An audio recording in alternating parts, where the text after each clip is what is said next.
की चमकती आंखों में मैं अपने लिए प्यार साफ देख सकता था और इसके बाद हम एक दूसरे को चूमने लगे। पर आखिर वही हुआ जिसका मुझे डर था। स्ट्रॉन्ग इमोशंस की वजह से मैं अब अपने असली रूप में आने लगा और देखते ही देखते मैं एक भेड़िया बन गया। ये देखकर सिया ने मुझे जोर से धक्का दिया और मुझसे पीछे हट गई।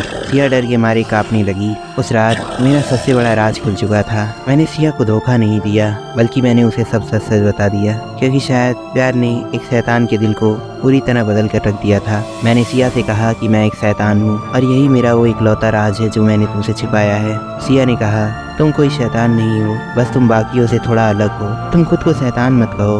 अच्छा, तो अब मुझे चलना चाहिए, हम अब कल स्कूल में मिलेंगे। ये कहकर वो वहाँ से चली गई। अगले दिन जब मैं स्कूल में सिया से मिला, उसने मुझसे कहा कि हमें शॉन से बात करनी चाहिए, शायद वो कोई रास्ता निकाल सके तुम्हें इस श्राप से मुक्त करने का। इसके बाद हम दोनों शॉन के पास गए। सिया और मैंने शॉन को सारी बात बताई। ये सब सुनकर वो चौंक गया और काफी इंटरेस्ट लेते हुए उसने कहा कि तुम चिंता मत करो, इस दुनिया में हर प्रॉब्लम का सॉल्यूशन है और मुझे यकीन है जैसे हर जहर का काट होता है उसी तरह इस सांप का भी कोई ना कोई तोड़ जरूर होगा। उस शाम शॉन एहलियान सर से मिलने उनके घर गया। उसने एहलियान सर से मेरी सारी कंडीशन बताई। एहलियान सर ने कहा इस श्राप को खत्म करने का सिर्फ एक ही तरीका है और वो ये है कि हमें पूर्णिमा की रात को जंगल के बीचों बीच एक पूजा करनी होगी, जिससे सारे शैतान थोड़ी देर के लिए कमजोर पड़ जाएंगे। ये सारी प्लानिंग एलियन सर और शॉन कर रहे थे। दूसरी ओर समायरा, जो कि हमारी शैतानी समूह की एक ब्लैक मैजिशियन थी, उसने हमें ये खबर दी कि सिया और उसके साथी भेड़ियों की नस्ल को खत्म करने के लिए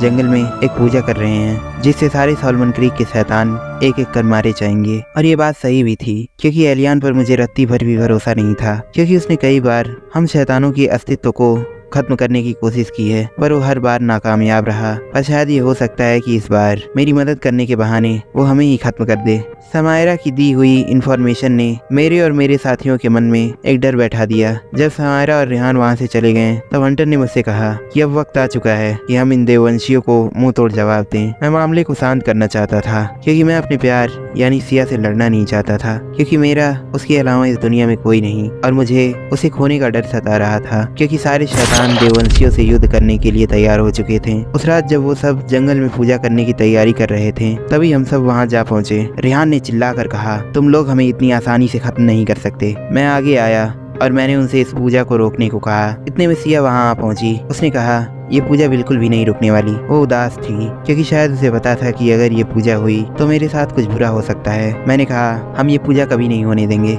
इसके बाद एक जंग का ऐलान हुआ और जंग शुरू हो गई। बस शायद इस जंग का अंजाम बहुत बुरा होने वाला था।